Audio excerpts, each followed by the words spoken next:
محمد خير الورى من جاءنا مباشرا شوقي للخير لبشر الياسمي للياتهر المصطفى من منظر أطهر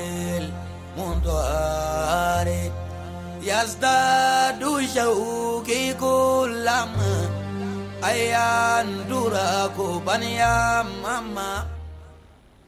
أعوذ بالله من الشيطان الرجيم. بسم الله الرحمن الرحيم.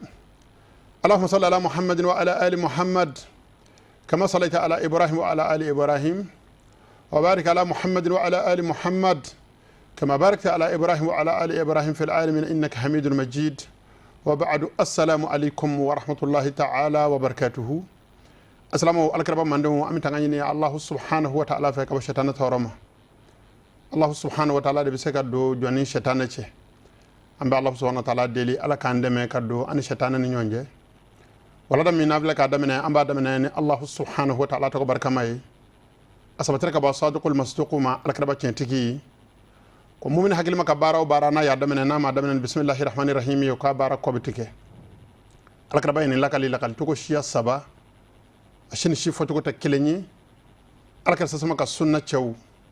منهم على كربا سسمك ما كوردون نامي منك أولولا أولو كوكو ومعنا لجميع نقص البركاتي kwa hadisa sabab be koray koro kelenye kwa be koray ni ma yituko ka dayere la kanyine allah subhanahu wa ta'ala ko ika bara daminena ko bara ko bitike abarka be nagashi jango allah subhanahu wa ta'ala ka barka do anga bara la jango allah subhanahu wa ta'ala ka faranga ni mbaraina ni allah subhanahu wa ta'ala farala ka jonka ika konina o yokele ko bay mu'minu assalamu alkaramandew ni allah subhanahu wa ta'ala bora ko bala o yakele ko ballangoloyi jango Allah subhanahu wa ta'ala ka faranga angana mbaraina amma zama Allah subhanahu wa ta'ala la ka damina ni Allah subhanahu wa ta'ala to ko barka mai namoro la misal ke alkrabaka sallallahu alaihi wasallam alkra sallallahu alaihi wasallam nyanama Allah subhanahu wa ta'ala yedunu minda alkrabakuna ayata ta to nyumana abena alama ajara Allah subhanahu wa ta'ala alayata no qur'anin nasula ko Allah alkrabama innaka la ala khulqin azimi muhdi jogo kabu na Allah subhanahu wa ta'ala ya nyine ki kake chogo mena kerati sisane Allah subhanahu wa ta'ala ba nyine nga jonwe o ki ka juru sariye o de soliye alkramandewu wala nyuman dondo ala ya nyina ve qur'an na sula ko ala ala na kamela ko solika alkrabaka ko mu'minu mun ndara alaka alayala nandara alkraba sallallahu alaihi wasallam ka kirayala andara sayala andara saka kununa ko anga solike alkraba sallallahu alaihi wasallam ka ana bona sanumo ana jinyo zanemo assalamu namboro la ami foli di alisalame cema ana musomama alisalame ya ka fori kan zanumana ikhwan almuslimin mbalma alislamu usikum wa iyaya bi taqwallahi alazim mala din yirakum la dile ko ayto anga je anga sira allah subhanahu wa ta'ala ni wa uhadhirukum min ma'siyatihi da'iyati ila azabihi alalim mala din yirakum la dile ko ayto anga zembo allah subhanahu wa ta'ala ko tala Allah subhanahu wa ta'ala nyesranye jene la hara hera sorali sababu Allah subhanahu wa ta'ala kota wa nimsa sababu alkama jodo kenaka Allah subhanahu wa ta'ala kan gishama alimu muhaqqiqu ba fwanye al-khdar nazimu ko fa ya hasrat al-usat fi al-qiyama ma atwala al-bukaa wan nadama na'udhu billah ko alkama jodo kenaka jomu nonu balona yera sago kala jenso sigila no be wele ko ala ko tajama kulu ko lu kan nimisa ka gelen alkama jodo kenaka kasi hake dola am ala deli ala ka ngishama ko wa o ka kashi kun ala ka jan ka tame janya ka ma saka hake fo feji menyo sababu yi asame te mana musomo aywa Allah subhanahu wa ta'ala ko tado kuma to ngan zembo ala ko ta fitina babala to ngan nyira ko di Allah subhanahu wa ta'ala ma abi fode ma ko silameya ka wuli ka njo ne Allah subhanahu wa ta'ala ka yamaru ye anzago da majirala akwanga minto ko fanato anziko da majirala jin anillah rakuna jabe soro jin anillah lafiya be soro nani vevlainde يا ربي الله سبحانه وتعالى كان نقيا أنا ملم السلام بلا جليمة وهذه بإذن الحق جل شأنه الله سبحانه وتعالى صنع ستجي مساكا أيوة جين أنا كقرطة كونو هي الجلسة 35 نيانزك لي سكي بسبب دورنانا lana fawqa al-minbar al-fiqh al-maliki minbar al-fiqh al-maliki 120 kalambulo mi nanya dayele alsama forba jama kulu ye malik won anasaka tasiraka fembe wele ko aywa fiqh al-maliki abora madina chokodi ka se farafina anveya insha Allah ta'ala wala dawde bina jo gafe munu aywa nanani o kuma kaye gafe min zabena o famu yas aywa kunga ka damina akhdar la kata shekha lumana Allah subhanahu wa ta'ala kene yadi ka shikonda la jenya ka hakilu sabakoro fere wala do de bina jo nunga alislam forba jamakulu kadi ama doni abi fofemma fiqhu afo femma ko madhhabul maliki aka se ka shida joko nyumana ka Allah subhanahu wa ta'ala bato aka bato joko nyumana bar sabu o de kona ka se enveillant don shiro mo dala neka o gafo de ba mbulo ya gafe wore manable kuma ko nyamine do acela kuma fara ambaka ngam mazhabu wore dakene o te enveillant jango mo Allah subhanahu wa ta'ala bato joko nyumamina jango ka se ko soro kalamlo indele l'envers o de kama nas'aluhu an-nasra wa at-ta'yida fi jami'i ma naqulu wa naf'alu am setiki masa deli akandeme aka faranga anga keta ananga fota bela jele la ne mbarayna jango fota ka ben saba mama jango keta ka ke Allah subhanahu wa ta'ala je konnana wa huwa waliyyu dhalika wal qadiru alayhi Allah subhanahu wa ta'ala otigiye wa Allah subhanahu wa ta'ala biseola assalamu الدرس اليوم من الأخضر على مواقيت الصلاة بولادا الأخضر لا أبي بولي سلي واتو دكا سلي واتي شيدوني السلام في ويجاكو يبلي أدون واتي كو شيدون إكا بو واتي فانا شيدون سلي براجي سبني سلي أيوة براجي سورلي السريمة ودلا للصلوات أوقات المحدودة فرسلي دورو من الله سبحانه وتعالى يودي الكربما aka sana yele la kana mande munyeni aye aywa asel kelengele belajele Allah subhanahu wa ta'ala wati kelengaralen wala la budda an tuadda fiha jaku ya bledo faka dika ben o wati dema jango ki jiginye Allah subhanahu wa ta'ala la ka bi barani nyumandima ni yeselidi adi ko nyumana ka di adi wati la ye jurudo Allah subhanahu wa ta'ala la alaka laydo do ka bi baraji dima wa adullahi ghayru makzubu Allah subhanahu wa ta'ala ka laydo tingalo nikiya ngani yaki yira kun sakola o etay o ta Allah subhanahu wa ta'ala tay ka fo sel wati kelengele be jome wati deka bena an ala qawlihi ta'ala adallu Allah subhanahu wa ta'ala ka makan qur'ana nasula inna salata kanat alal mu'minina kitaban mawquta farasali duru min Allah subhanahu wa ta'ala ya di mu'minuma nyasaba ukaka wajibiya ka wati kelengaralen vo a kelengele bela nya damine yoroy won nya ban yoroy وقد جعل الله سبحانه وتعالى لنا هذه الصلاه min fem mit ndogo be wele envers anga diine kono ko seli Allah subhanahu wa ta'ala ya bonye ka joro badama diine ngono ala ya ka imad hadha diine nin diine lomay wa adaaha fi waqtiha ahabba al-a'mali ilayhi ka seli wati di awatila Allah subhanahu wa ta'ala ya jira alakra sallallahu alaihi wasallam na ko foñi ko de kadi ali Allah subhanahu wa ta'ala ya katame bato bela jeleka katama mu'min ka al-islam ka bara bela jeleka sahaba ye alakira sallallahu alaihi wasallam nyininga alakira baga sahaba cebado ay hadsa kenama laqali hadsa laqal tola ay bolo shi abdullah ibn mas'ud ka soma ako nizo indiki ye alaka kira nyininga ko alakira ba ambi nyininga bara bela jelela bara jume ngadi Allah subhanahu wa ta'ala ye katama bara bela jeleka ko alakira ba jabi di odo ko ada ussalati ayo fi waqtiha salawati dili awati nyumana aw kama qala sallallahu alaihi wasallam walima alakira ya fo chokomina odo alakira sallallahu alaihi wasallam selwati selili awati la ni selwati dona ka fin bebla ka wuli ke nyesi selima alakira yo kana bara belajele ka hatta al jihadi halka mbamruta kini ani kan na folo de Allah subhanahu wa ta'ala ma ki joli boni daka Allah subhanahu wa ta'ala no fe aywa ay seli dili awati la ayo kana aywa jihaduka wa kullama kana al amalu ahabba ila Allah kana thawabuhu aktharu kuma wo kuma ni bara aywa jara Allah subhanahu wa ta'ala ye o bara baraji bi jidi la anna fihi al mubadara ila nida illahi ta'ala katarbaso aywa selwati donné ki nyeshi aywa selwati ma ka selidi adi tuko nyumana o teliya bara abi famwana kwati gila mama ko be Allah subhanahu wa ta'ala la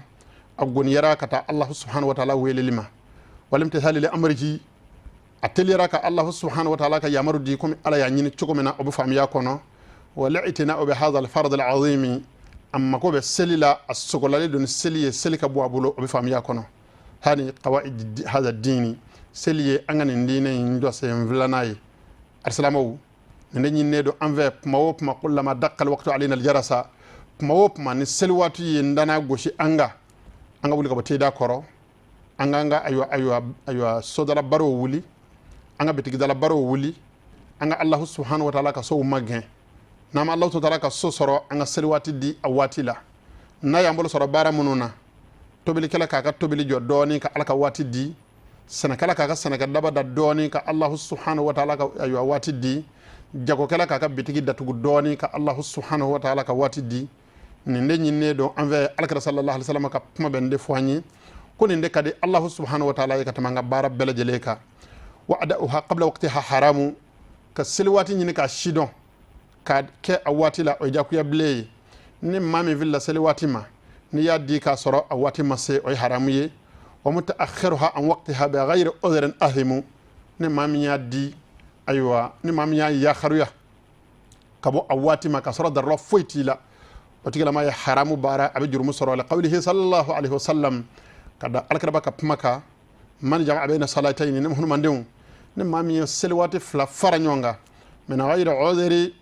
كسر الرشية الشتي لا فونغا دينيري دمان دينيري فقد أتى بابا من الكبائر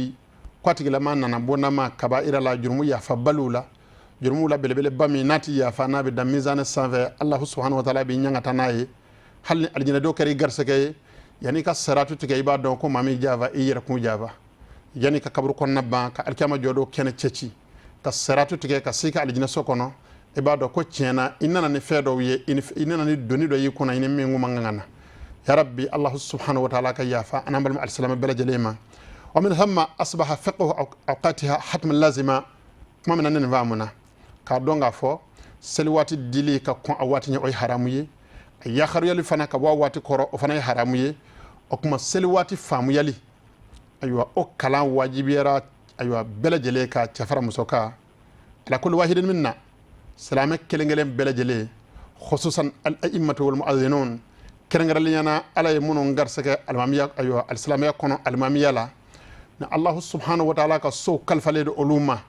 no lo de selni al salamu ka selin nyeni dlome olu ka selin nyenina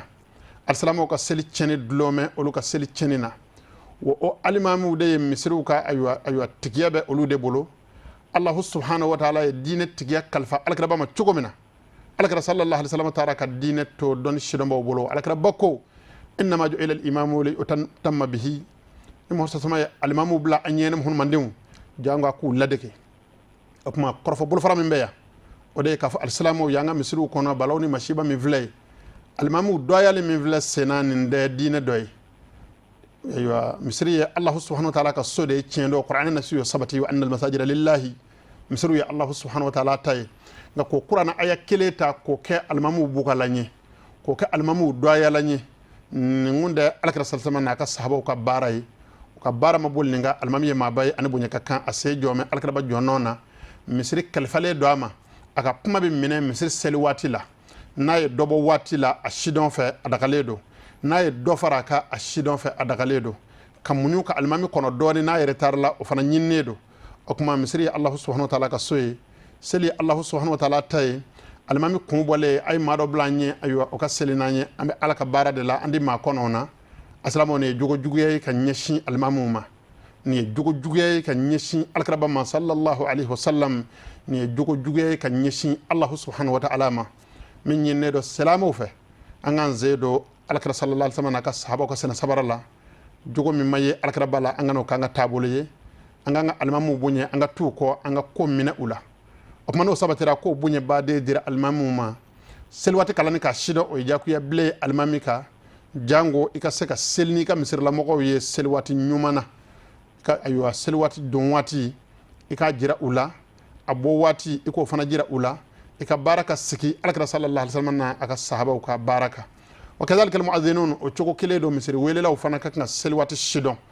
برسابو مسري ويلي لو ايوا مسري ويلي لي نو جورا تو مونترو دما دكا امي من تدورو فراكا بشيني امي من تتاموالا na joro damaka na'udhu billahi o alakira sallallahu alaihi wasallam ka sunna chene alaka ngishama amba fa alsam foro bajamu kuli wala da min dito fil amma wala da to montru jome ne ndeka to montru jome tle de ka alakira sallallahu ya jo choko mena jate be do de ka montru be tama o de no fe ngoti seka ko ka tama montru no fe afam to nyuma amba jin allah subhanahu wa ta'ala ko di anambal alsam bela jelema qala al-allama al-akhdari rahimahullahu ta'ala سلواتي كونغا الأخدرتي كو الله سبحانه وتعالى كهناني السلام الشبلا أكو مختار وظهر من زوالها إلى آخر قامة ومنه ما تلا كو أيوة سلفنا واتي وقت مختار منينا أي بمدة من السلفنا هساكنا مونيا سباتي كفا سلفنا دي واتي فلا فلا الكربا من زلي أكو سلفنا واتي سكونديا لي كو أبدا من زوالها تلولي للا كبا كل تشامانجلا إلى آخر قامة فوقتا سيجاتيجي جاسلي أكونا دامما ومنهما تلا سلوات من دام أيوة سلفنا كانوا لازرة كل لازرة بعد من أيورلا للسفراري وضروري لهما إلى الغروب دون عذر أثما كل لازرة بعد من جاسل جاتيك جاسل أيركم كنا دمما للسفراري فوق تاسيت لفرسيالما أفرسيالي كورة جمعية لفرف عليه كافندني تا تلجيا بعد من بتللا فيتسك أفلانية وجيا تالي كيلما ككبلينية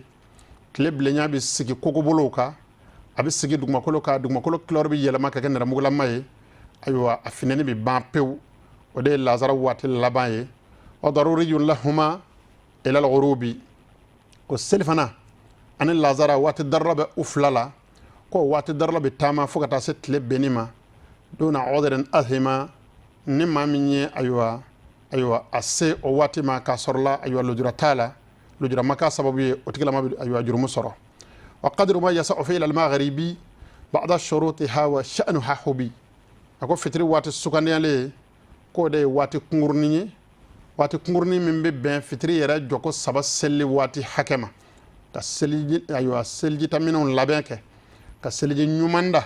كي جو ولوكا كجوكو نيومان زبدي الله سبحانه وتعالى ما كسلام بلا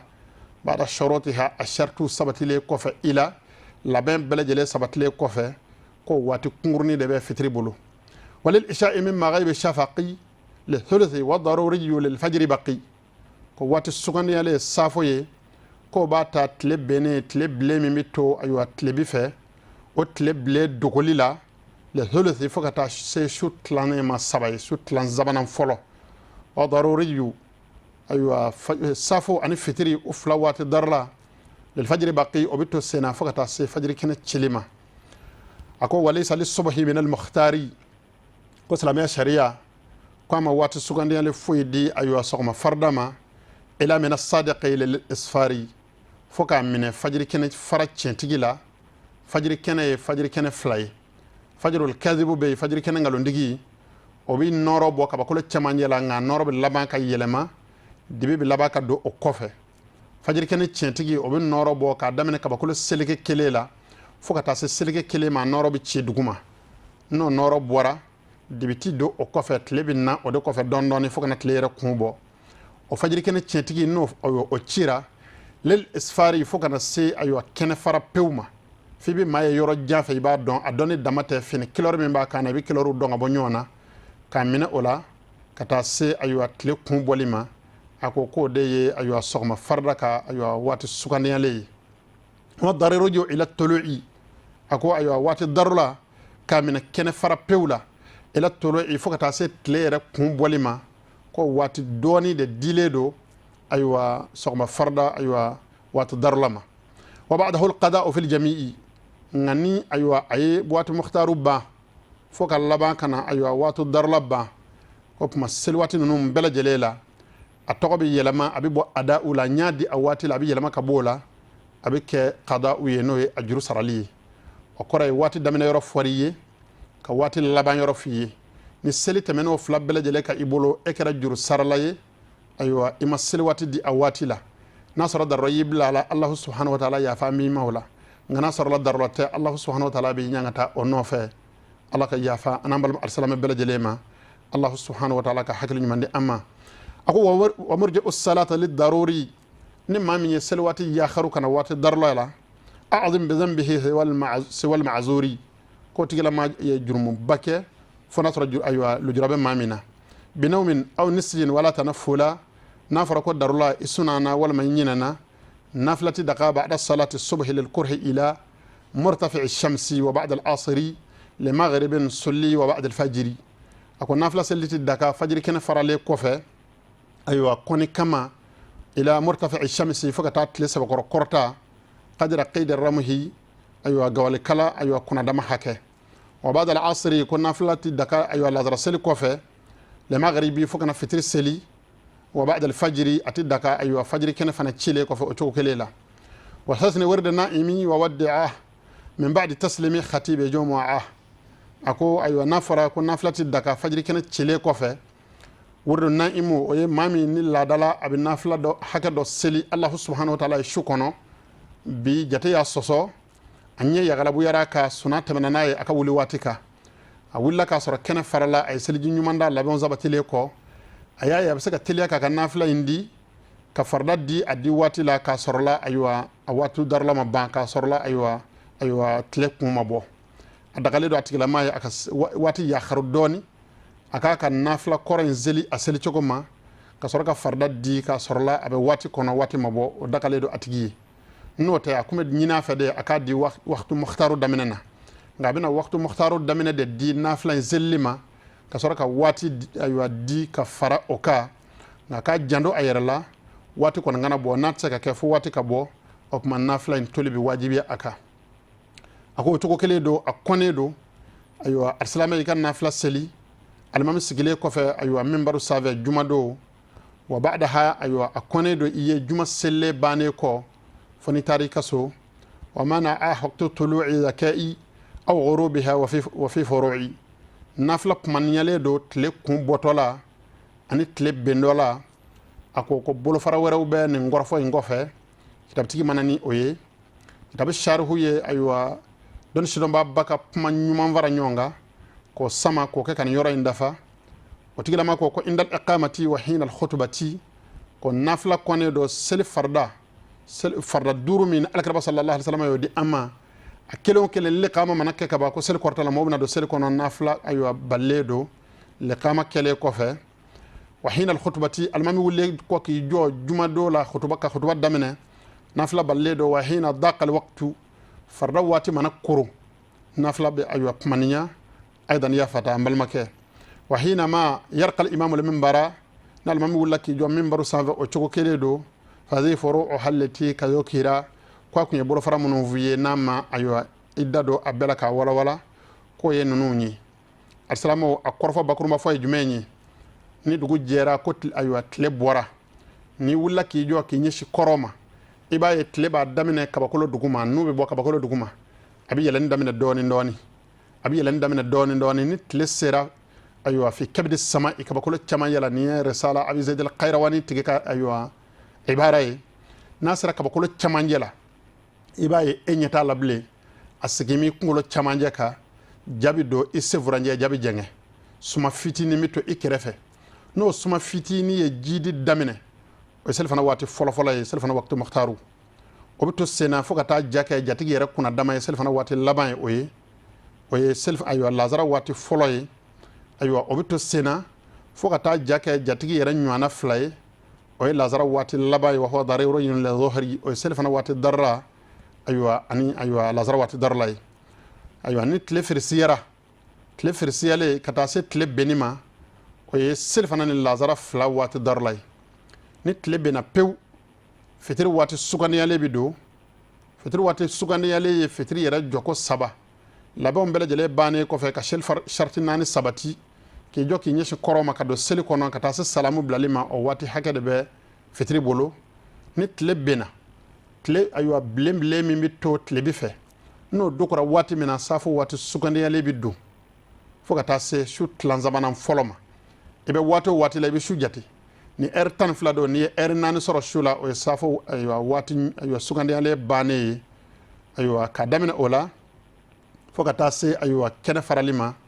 o safon fitri fla wati darlay assalamu ni vamuna iba donga foko selfana ni lazara ulufla jeme watila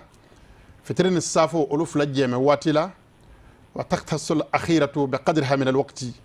qaida belebele ba dobe aba hagil to ala na fara ko sel wati fula jele do wati la sel wati laba wati hake mi aywa manas aywa sel wati laba wati tomana to o hake wati ye wati bi di o ma mi be nyefe o bibe nango sel fana lazara je me wati la ni ka sanuya watu sabatili misalula arsalama muso ka lara joli atikera aywa sel fana konnana atikera tile konnana ka sorola aywa anye wati mi viye sel fana lazara la ka soro foy mato tile firsiyali la fo araka nani hake foy mato tile benina araka nani hake iba don ko sel fana wati bana o nani mbidi aywa lazara ma o kuma sel fana seliti nyina fe lazara de bi nyini aywa o tigila ma fe arsalama muso ku hakili sabakoro tonna anya fo wala da temenela ngola da joli na tola yikungoye wa tatola fana yikungoye min nyinne do envers angana mi wala da nunu zaben ka kala ma be kaw kam mebi ibse ka sabene ke ala ka kalan ke ala akan do ya to kala yi larabu kan dine ka kan yi to kala la ya memba obise ku ka dine famia sabet to bukana o chogo kele do balu kala taw bise ku ta sabe ola o chogo kele do ngo kala taw bise ku ta sabe ola ni mbara nun zaba koro noko yara jamana labana bi foni mami vari fara ni ko ndi foy ke ala o kuma tigila ma ka kobito Allah subhanahu wa ta'ala bolo hakili nyuma be Allah subhanahu wa ta'ala fa ala ko di amma o kuma mimi voye korfa labana assalamu forba jamakulu ayto ngan cesri anga don ko fo ka haw kan kuma nonu cesri barawdo ka ala kala sama ka dine ka temeta fe ka tende ka kuma kenema blanye ko iba ta dama bi barakene ay ne mami mbora o jemana ka soro doni mi labo kibita ta qur'an na kibita ta hadisa la ere de be yira kun do ferkela na ferkeli bolo bi yira kun fili way bi laba ka mo fili ka jirala ka fo ku ka pumata yira sako yayi o ti pumata yira kun to na ko ngo ala de ba fuye o ba me qur'an na sula o ba me alaka sallallahu alaihi wasallam ka sunnana selwatu mun na yu fanye sisa adalu jale qur'an ayay allah ta'ala ko qur'an na sula wa aqimis salata tarafay an-nahari ko seli jot len no ngo vlala ay al-ghadata wal ashi sogma da an wulada tile nongo vola seliye aywa sogma farda ye an nongo vlana seliye selfana ani lazara ye wa zola fana min al-layli ani shumana ko aywa o kame fitri ani safoma wa qala aida Allah subhanahu wa ta'ala ko kokora wa aqim as-salata li duluki ash-shamsi seli joni tile jangana mata zalat ash-shamsu an kabidi samani tile jangana kabo kula chamanjela seli jo akame selfana ani lazara ma ila ghasaq al-layli faqata sashud bima سلوات فلامين سلوات من بفهمه ولا ويفتري عن سافوي وقرآن الفجر إن قرآن الفجر كان مشهودا عن الفجر كلام كفجر كلام شريعة ليدو الله سبحانه وتعالى كجون في بن هذا بندي أني الله تعالى كملكه أيوة حد سامون أيوة كم من وراء سيسا سلوات كونغا نيا دلوا القرآن النسولة حتى كنا ما نشين أنا جابر بن عبد الله ما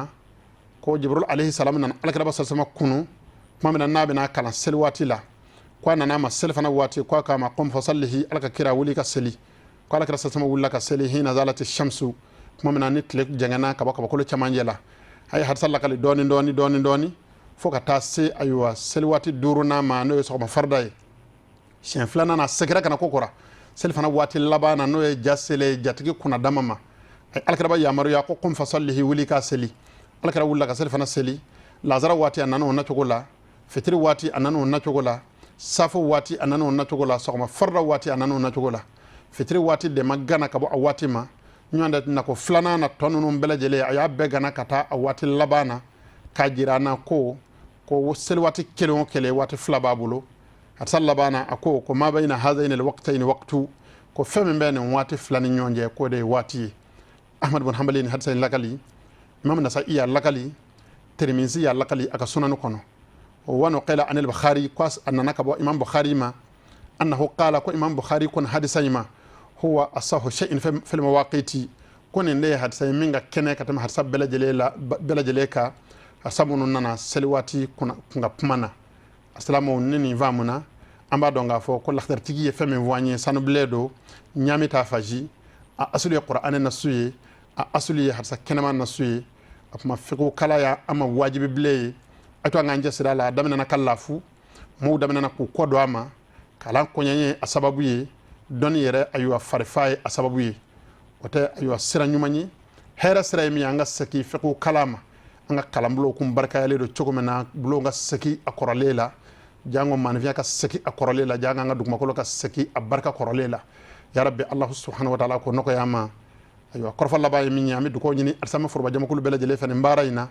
ni nyanye salamiya ka sa amul hijri daminena sanyi ami du ko nyini arsalama fa ami sey ka du ko ka arsama furba jama kulu ye bara min la ya rabbi allah ka ke ala nyira nyinne baraye allah ka nyambulo alka san heradi anambal arsalama bela jele ma torona mashiba ya rabbi allah subhanahu wa ta'ala ka ngishi amma ya rabbi alaka ke be sanyi anga jamana kono alaka jamana tuku alaka barka do jamana koni a jamana nyena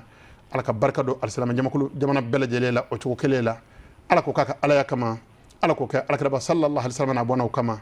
barakallahu li wa lakum fi alquran alazim wa fi hadith nabiyhi alkarim innahu huwa as-sami'u al-alim ربنا اتنا في الدنيا حسنه وفي الاخره حسنه وقنا عذاب النار سبحان ربك رب العزه عما يصفون والسلام على المرسلين والحمد لله رب العالمين محمد خير الورى من جاءنا مباشرا شوقي للخير لبشر الياسمي للياتهار المصطفى من مندوري أطائر المنطار يزداد شوقي كلما أيان دراك بنيا ماما